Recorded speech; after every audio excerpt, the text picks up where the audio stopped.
Hay maayong adlaw sa tanan ug malipayong pagsaulog sa atong annual reunion sa Florencio Anaclita Nakila Clan.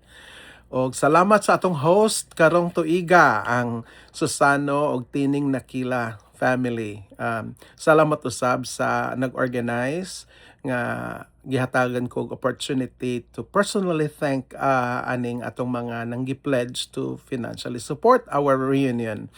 Ako ang nag-volunteer to follow up aning atong mga pledges. So ni ako'y listahan din sa ato ang mga nanggi-pledge. Akong basahon ni ha. Una sa list si Kenneth Pagador. Sayo kaayo na siya nag-remind sa ako nangutana siya asa niya ipadala kanos dapat ipadala. Salamat kayo Ken sa imong makanunayong support. Second would be Judy Damayo. Pagsulti na ko sa pag-send ako sa iya sa messenger, yes dayon. And to think, at that moment she was undergoing a medical procedure. So it's actually a sacrificial act to give when you're also in need financially. Salamat kay Jude. Next would be the Hamboy family. Pamilya ni Manding Diding og nung Edi Hamboy. Jojo, Gaga o Gingging. Salamat kaayo. Next is Marie Chris Basco. Salamat. Next is Nel Abelgas. Kaisa ra na konsulte.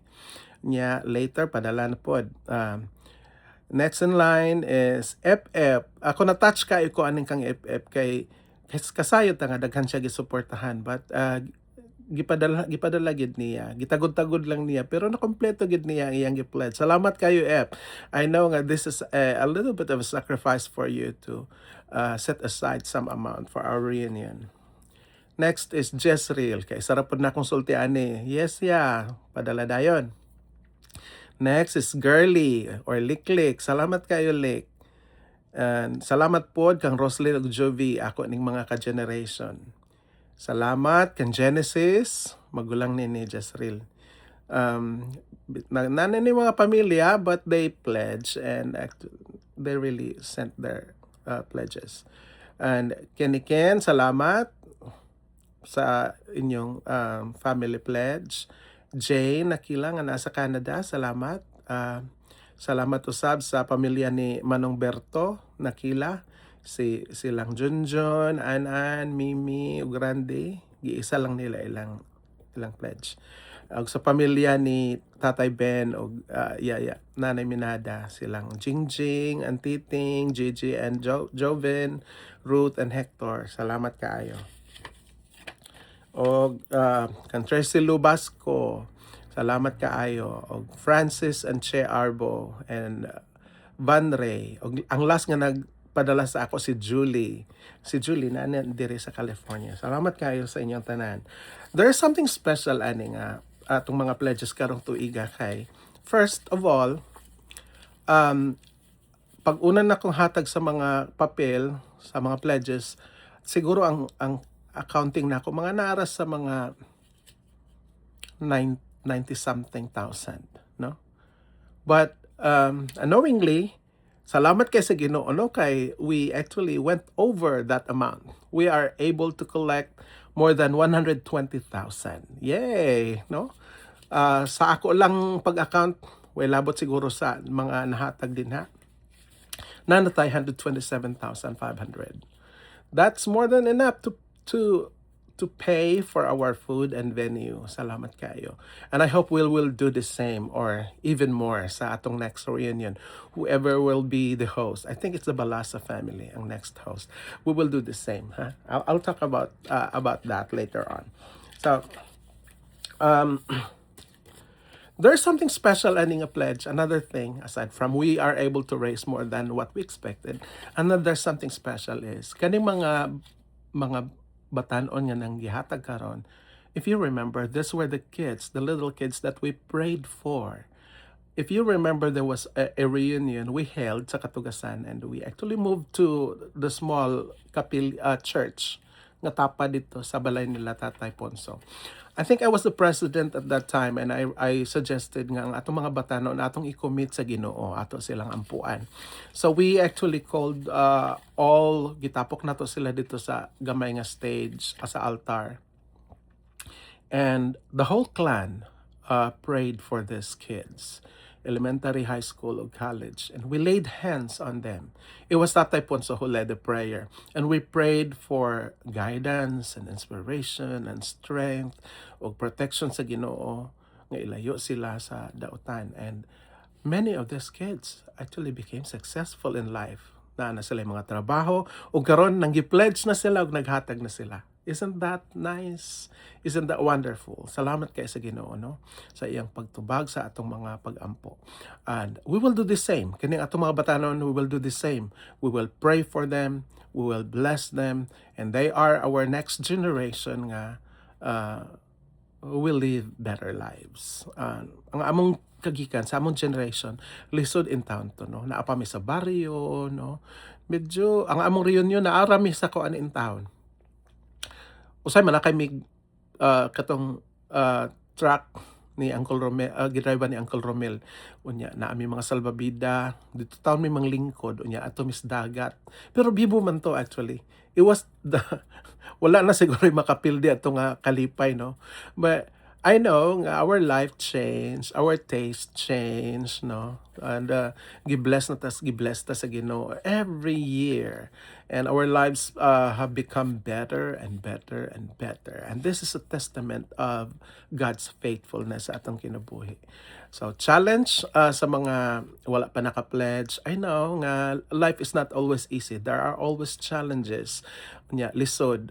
I hope and pray that God will bless you, will bless your jobs, tagaan mo opportunity to make a living, and once life is easier, pledge and give. Share your blessings. Di gyud mo mahutdan. I challenge you.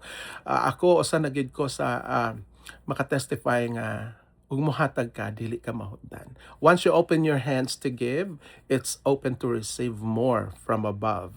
And ato sang iampo atong mga kapamilya nga dunay mga sakit or na ay mga problema, let's connect and reach out and help bisa ginagmay lang, no, nga mapagaan ang ilang mga problema. And sorry nga wala da ay ko din ha, no, na ay kakulian gamay nga di ko pwede mo uli. But I will be home next reunion. I'm praying for that. And daghan kayo mga members sa family nga layo karon, no?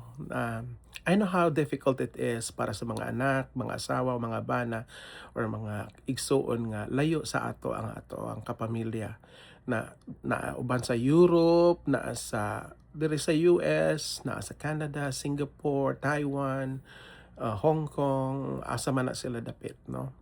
And that's not easy.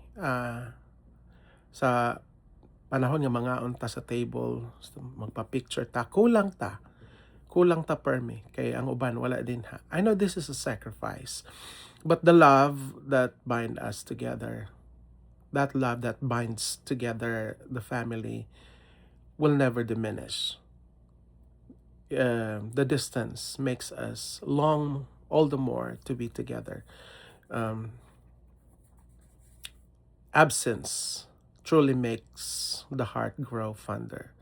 So we pray that in the coming reunion, in the next reunion to come, they will be here will be present to have fun with us. Ato nang iampo.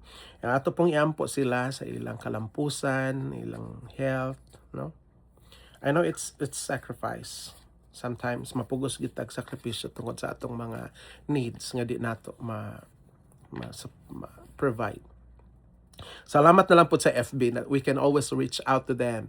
Wala akong challenge, please, kaning naa sa layo, take your portraits, mga recent ninyo nga picture, nanambok na ba mo, naniwang na ba mo.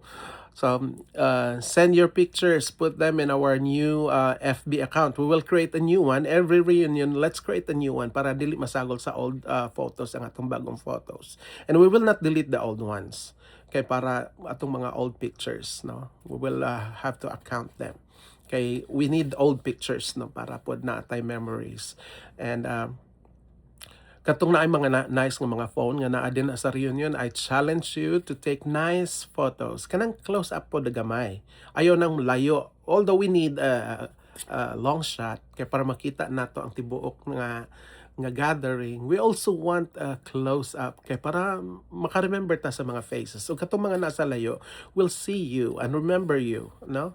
Makita nga, uy, anak ni Kuan o, liwat kaayo ni tatay Kuan, ana, na, di ba? That's and that would be fun. Send them, upload them to our new Facebook account, and I will help edit and put them together. Okay? So challenge na diha sa inyo nga naa diha sa reunion karon. And sa atong sunod reunion, we will do the same. Let's pledge, no, na ako'y ipabuhat din nga papel with your name and your Facebook name. Kay mo ara man gid na pinaka-active ka social media. Facebook name kay usahay dili mag-match ang atong mga tinuod nga ngalan ug sa ato ang mga Facebook name. Lisod mangita usahay na apay mga old account ninyo nga wala na ninyo gigamit mo nang usahay wala reply. And salamat kaayo sa social media. We can see, we can participate from afar, no? Katong mga naa sa lagyo, please watch our photos and get in touch, reach out, comment, pangumusta. Bisag nata sa layo, na may social media, we can always reach out and say hello, kumusta, no? Og natay gamay nga pakulo sa ato ang mga nanggi-pledge, no? Gusto na ko i-challenge yung mga manggi-pledge. And kaning nanggi-pledge ka lang, I hope you will do the same, no? And more will participate in helping support our reunion for the next year. Let's make it more fun and exciting. So for naghuna ko that for certain hundreds that you pledge to give, you will be entitled to a raffle ticket. So nana ko'y gihuna-huna nga isa sa mga main prizes. And one of these would be a laptop computer, an Apple MacBook Pro or MacBook Air. Naay usa or duha nga atong iparaffle. Daghan kog pwedeng iparaffle na diha sa balay karon. So please give, please pledge and give. Og akong pasalamatan ang atong host for doing all the errands and putting all this together. Thank you sa Susano Tining Nakila family, lalo na labi na si Tating. She's the one actually spearheading. Salamat kay sa inyong suporta ug sa mga tao nga nag-support din ha ug nagplano aning atong reunion.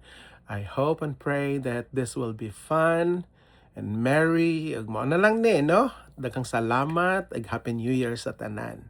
I hope you're enjoying our reunion. Bye.